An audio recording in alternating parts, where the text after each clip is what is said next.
शोलापुर नामक गांव में कुआं ना होने की वजह से गांव के सभी लोग नदी पर जाया करते थे। एक दिन गांव की एक औरत निर्मला नदी के किनारे बैठकर कपड़े धो रही थी। तभी उसे नदी से डरावनी आवाज सुनाई दी। कौन है यहाँ जो मुझे डरा रहा है? अरे कौन है यहाँ? तभी नदी में से एक चुड़ैल बाहर निकल कर आती है। चुड़ैल को देखकर निर्मला गांव में भाग जाती है। अरे ओ गांव वालों, सुनो उस नदी पर मत जाना। उस नदी में एक चुड़ैल है। अरे क्या बोल रही हो बहन? चुड़ैल नदी में? सुबह तो हम सभी औरतें उस नदी से पानी भर कर आई हैं, तब तो कोई चुड़ैल हमें दिखाई नहीं दी। कहीं तुम नींद में तो नहीं हो? अरे तुम लोगों को मेरी बातों पर यकीन नहीं है ना? तो खुद ही जाकर देख लो। हाँ भाइयों, चलो तो जरा नदी पर देखें कैसी चुड़ैल है। सभी गांव वाले नदी पर जाते हैं, पर वहाँ कोई चुड़ैल नहीं दिखती। अरे यहाँ तो कोई चुड़ैल मुड़ैल नहीं है। निर्मला को कोई वहम हुआ होगा। चलो चलो भाइयों, अपना अपना काम करें। गांव वालों को नदी पर कोई चुड़ैल नहीं दिखती। फिर सभी लोग वहाँ से चले जाते हैं। अगले दिन सुबह सुबह सभी नदी पर आते हैं। कोई पानी भरने आता है, कोई कपड़े धो रहा होता है, तो कोई उसमें नहा रहा होता है। चुड़ैल नदी के अंदर थी, तो वो ये सब देख रही थी। ये सभी गांव वाले फिर नदी पर आ गए। ये ऐसे नहीं मानेंगे, इनका कुछ न कुछ तो करना पड़ेगा। तभी नदी पर गांव का एक आदमी सुखिया नहाने के लिए आता है। जैसे ही सुखिया नदी में नहाने के लिए अंदर घुसता है, नदी में अंदर बैठी चुड़ैल उसका पैर पकड़ लेती है। अरे अरे अरे अरे मेरा पैर किसने पकड़ा है? कौन है भाई नदी के अंदर? बताओ बताओ। सुखिया ऐसे ही चिल्लाता रहता है। थोड़ी देर बाद वह चुड़ैल उसे छोड़ देती है। सुखिया, ये तुम्हें क्या हुआ? नदी में कोई तो था जिसने मुझे नदी में खींच लिया था। अरे ये क्या हो रहा है? पहले निर्मला और अब ये सुखिया। तुम दोनों का दिमाग तो नहीं खराब हो गया? तुम लोग मेरी बात पर यकीन क्यों नहीं करते? मैं सच बोल रहा हूँ। ये सुखिया तो कुछ भी बोले जा रहा है। फिर सभी गांव वाले वहाँ से चले जाते हैं। कोई भी सुखिया की बातों पर यकीन नहीं करता। फिर भी सभी लोग नदी पर जाते, वो भी वहीं कपड़े धोने लगती हैं। तभी उस चुड़ैल की भयानक आवाज आती है और सभी औरतें वहाँ से भाग जाती हैं। ये लोग नहीं मानेंगे, इनका कुछ तो करना होगा।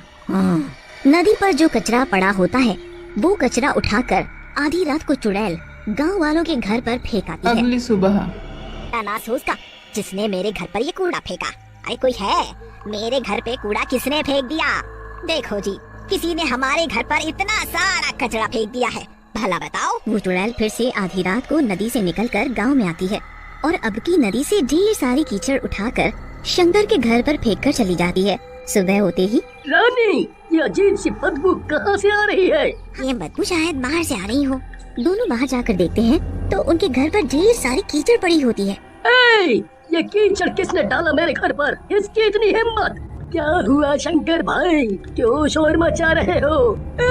अरे भाई जरा यहाँ देखो, किसी ने मेरे घर पर ये कीचड़ डाल दिया है।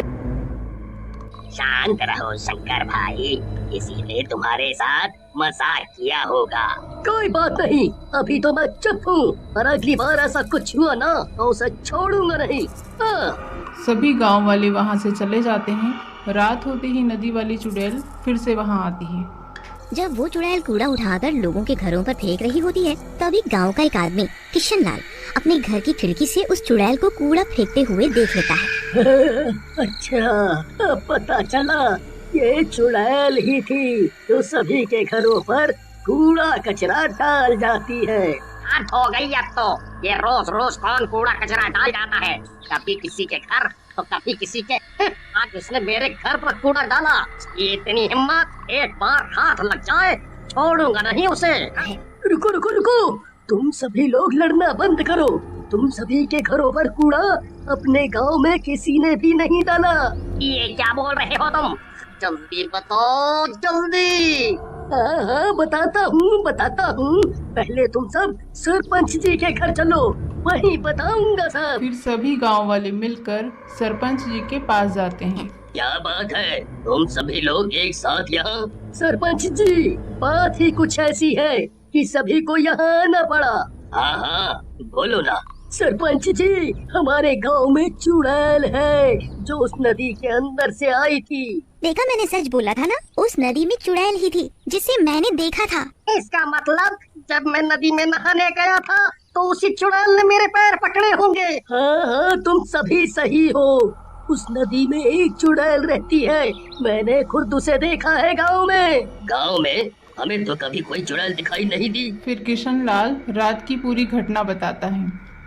आधी रात को जब मैं पानी पीने के लिए उठा तो मेरी नजर खिड़की के बाहर गई तो देखा एक चुड़ैल सभी के घरों पर कूड़ा फैला रही थी। और तो और गांव में भी चारों तरफ कूड़ा ही कूड़ा फैला दिया। जब वो कूड़ा फैला कर जाने लगी तो मैंने उसका पीछा किया और वो चुड़ैल नदी के अंदर चली गई। पर मेरी समझ में ये नहीं आ रहा कि वो चुड़ैल ऐसा क्यों कर रही है। अब नदी पर जाना खतरे से खाली नहीं है। सरपंच जी, अगर हम लोग नदी पर नहीं जाएंगे तो पिएंगे क्या? और बाकी घर का सारा काम भी तो पानी से होता है, खाना बनाना, नहाना, कपड़े सभी। हाँ सरपंच जी, शंकर सही बोल रहा है। हमारे घर की औरतें नदी पर कैसे जाएंगी? और तो और पूरे गांव में एक भी कुआं नहीं है। अगर कुआं होता तो इतनी परेशानी नहीं होती। ये तो बहुत बड़ी समस्या है।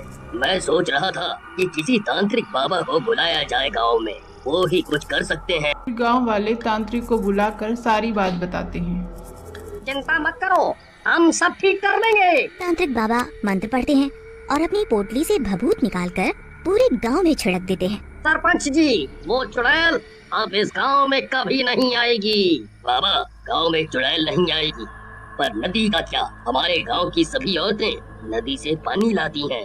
तभी चुड़ैल वहां आ जाती है। तुम लोग मेरा कुछ नहीं बिगाड़ सकते, मैं बहुत ताकतवर हूँ। इस तांत्रिक को तो मैं फूंक मारकर हवा में उड़ा सकती हूँ। तुम क्यों गांव वालों को परेशान कर रही हो? वो लोग नदी पर जाते हैं पानी भरने, तो तुम उन्हें डरा कर भगा देती हो या फिर उनके घरों पर कूड़ा कचरा डाल देती हो। क्या कूड़ा कचरा मैं करती हूँ? जरा चलो तुम सब नदी पर मेरे साथ। चुड़ैल सभी गांव वालों को अपने साथ नदी पर लेकर जाती है। देखो जरा इस नदी को, तुम सब देखो, तुम लोगों ने इस नदी की क्या हालत कर दी है। मैं तो आराम से नदी के अंदर सो रही थी, पर तुम सभी गांव वालों ने इस नदी में इतना कचरा फैला दिया जिसकी वजह से नदी का पानी दूषित हो गया और मुझे नदी के अंदर घुटन महसूस होने लगी, जिसकी वजह से मैं नदी के बाहर आ गई और तुम लोगों को यहाँ से भगा दिया। तुमने हमारी औरतों को पानी नहीं भरने दिया, हम लोग कहाँ जाएं अब पानी भरने? तुम लोग बहुत ही गंदे हो, अपना घर तो साफ रखते हो और सारी गंदगी नदी पर करते हो। तो कोई नहा रहा है उसमें, और तो और उसी में तुम लोग जानवरों को भी नहला रहे हो, फिर उसी पानी को तुम लोग पीने के लिए ले जाते हो। इतना गंदा पानी तुम सभी कैसे पी सकते हो? इसीलिए मैंने सोचा कि तुम लोग ऐसे नहीं मानोगे, तुम सबको सबक सिखाना जरूरी था।